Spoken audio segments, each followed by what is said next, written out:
Bonjour, j'espère que tu vas bien. J'avais très à cœur de faire cette vidéo sur la charge mentale aujourd'hui. Pourquoi? Parce qu'on en entend parler partout. Mais au final, on sait ce qu'est la charge mentale, mais on ne nous donne pas de clés pour pouvoir s'en sortir. Clairement, c'est compliqué. La charge mentale, on est bien au courant que c'est tout ce que nous avons dans la tête, nous, bien sûr, bien plus que les hommes en tant que femmes, c'est très clair. Mais c'est surtout très difficile de s'en sortir et de faire le point quand on a en plus un poste à responsabilité. Les femmes que j'accompagne aujourd'hui ont des postes à forte responsabilité, ou alors elles sont carrément chefs d'entreprise.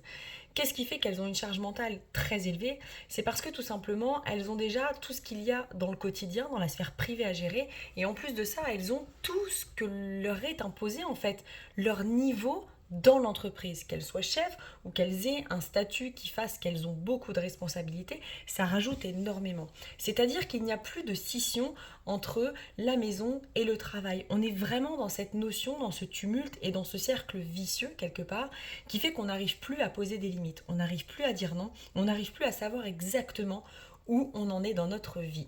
Et là où c'est très important de faire attention à cette charge mentale qui vient vous grignoter et en fait vous scléroser quelque part, c'est vraiment, ça vous ronge de l'intérieur, eh bien c'est de mettre des limites tant dans votre sphère privée que dans votre sphère professionnelle. C'est vraiment une notion d'équilibre, d'harmonie. Vous n'êtes pas sans savoir que vous êtes responsable de votre vie. Vous êtes responsable de votre vie dans votre vie privée, mais aussi dans votre vie professionnelle. Et donc vous avez la responsabilité de dire stop, autant dans votre vie privée que dans votre vie professionnelle.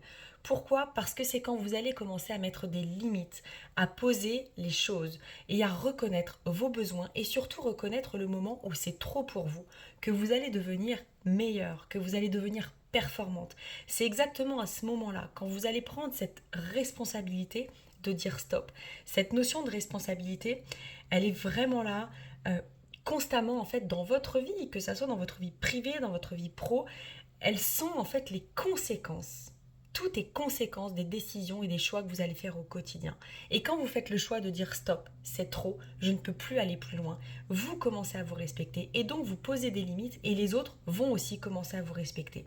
Donc vraiment c'est un premier point, c'est d'apprendre à dire stop, d'apprendre à faire un pas de recul pour vraiment être au clair avec vous-même dans ce que vous êtes en mesure de faire aujourd'hui et surtout ce que vous ne voulez plus dans votre vie que vous êtes en train de créer. Et je vous dis à bientôt pour la suite.